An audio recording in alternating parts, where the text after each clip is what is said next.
Hello everyone, how are you doing? This is MD Tech here with another quick tutorial. In today's tutorial I'm going to show you guys how to insert multiple rows in Excel. This should hopefully be a pretty straightforward tutorial, and without further ado, let's jump right into it.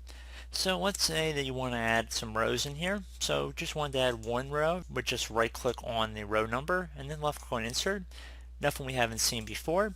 Now in the event that you wanted to add multiple rows, this tutorial will show you how to do that as well.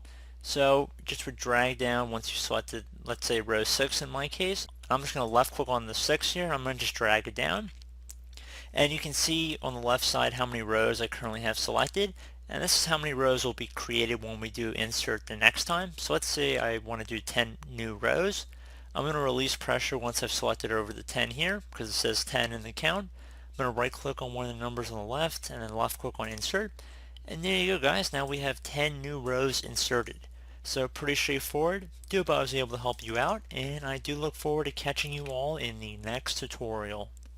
Goodbye.